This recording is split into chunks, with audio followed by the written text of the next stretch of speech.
هدى عبد السلام مديحة كامل موظفة في بنك حاصلة على الماجستير وشغالة في البنك باجتهاد وبتتطلع إلى مستقبل مشرق لتكون في يوم مديرة البنك. بيكافح معاها جوزها وجدي عادل برهام شغال في وظيفتين. ووسط هذا التفاؤل بتتوجه هدى عشان تقيس فستانها الجديد عند مدام لولا الخياطة. وطبعا ما تعرفش ان شقة الخياطة بتدار فيها دعارة. دخلت الشقة وقابلت مدام لولا وقالت لها ادخلي الأوضة دي وقيسي الفستان. وأثناء خلع هدى لملابسها داهم بوليس الآداب الشقة واتقبض على كل من فيها ومعاهم هدى. لاحظ ضابط الآداب رأفت راجي إن هدى كانت وحدها في الأوضة، فقال لها إنها تكلم وكيل النيابة فارس عزت العلايلي لعله ما ياخدهاش في الرجلين مع الباقيين. لكن وكيل النيابة كان متعسف مع خلية الدعارة فما استمعش ليها رغم بكائها وتوسلاتها له وسقوطها عشان تبوس رجليه. ومع ذلك قدمها للمحاكمة لتسجن ويطلقها جوزها وجدي. وبعد انتهاء سجنها قطعها أهلها مما اضطرها لسلوك طريق الانحراف الفعلي. واستغلت جمالها وثقافتها في الإيقاع براغبي المتعة الحرام من أصحاب المناصب والثروات، ومنهم هشام يوسف فوزي الشاب الثري وطارق حمد السخاوي مدير البنك وتوفيق صبري عبد العزيز رجل الأعمال وصاحب شركات. كونت هدى ثروة وبحثت عن فارس وكيل النيابة واستأجرت شقة مقابلة لشقته واستعدت للانتقام منه. كان فارس بيعيش مع زوجته فتحية ليلى طاهر الموظفة بالإسكان وبنته أحلام صفاء الطوخي وأبوه المسن. وبيعيش فارس بمرتب موظف بوزارة العدل. وبتتطلع فتحية زوجته لحياة أفضل وبترتبط بنته أحلام عاطفيا بالموظف الشاب محمود عماد رشاد. بينما كان الجد أمين سائرا لأي اعتداء على القيم المتوارثة. أنا خربت يا فتحية عليكي. احكي له على التليفونات اللي شغالة كل يوم آخرهم من ساعة. احكي له بس إن أنت تفوقك مرتك في حضن الراجل شايفها بعينيك وساكت. وتعرفت هدى بجيرانها الجداد وأقنعت فتحية زوجة فارس وكيل النيابة بالاتجاه للعمل الاستثماري. انت مش بس ساجن نفسك في الوظيفة دي وظالم روحك فيها، لا ده انت ظالم بنتك معاك كمان. وصحيح شغلتنا متعبة لكن الوضع الأدبي له مكانته، يبقى المقابل ده عمل شريف. وهو حد قال حاجة تانية غير كده؟ بس في مليون وظيفة شريفة تخليك تكسب وتعيش غير كده خالص. رجاء سيادتكم قبول استقالتي وانه يسيب الوظيفة. ولقيت له شغلانة كويسة جدا في احدى شركات توفيق صبري عبد المنعم بمرتب وعمولات اعمد بصيرة فارس. فاستقال وعايش في رغد واصبح وزوجته من المتحدثين بلغة المال. كان محمود عماد رشاد اللي بيحب احلام بنت فارس كان مديون لعمه عثمان عبد المنعم بتربيته ورعايته، مع ان بنت عمه بشرى سلوى خطاب بتحبه بس حب من طرفها هي. فتقدم للزواج من احلام ورفضوا فارس لفقره.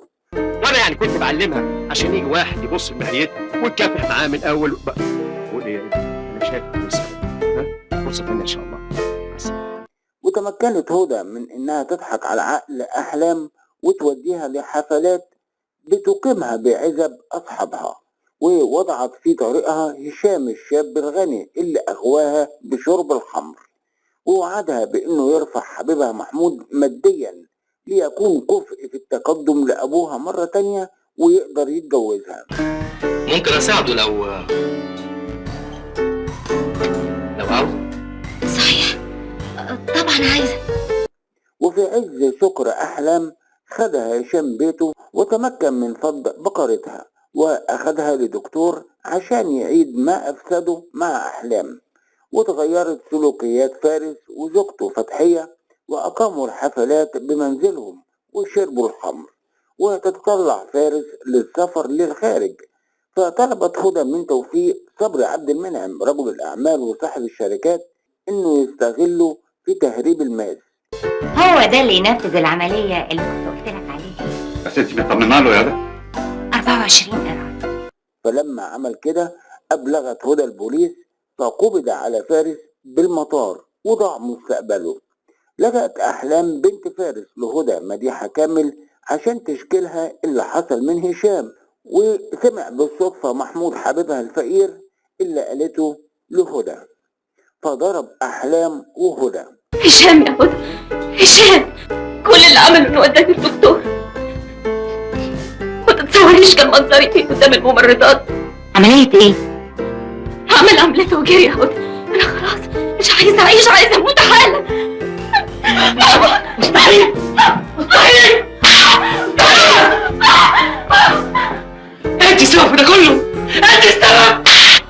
وأسرع إلى بنت عمه بشرى سلوى خطاب ليطلبها من عمه، بينما لجأ فارس إلى هدى لتنقذه، فقالت له إن هو السبب في اللي هي فيه دلوقتي، وهي السبب برضه في اللي هو فيه دلوقتي. وايه المطلوب مني؟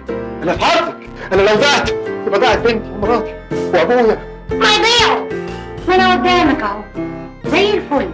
امال انا ما صعبتش عليك ليه وانا بقول لك الكلام ده يا فارس بيه يا وكيل النيابه؟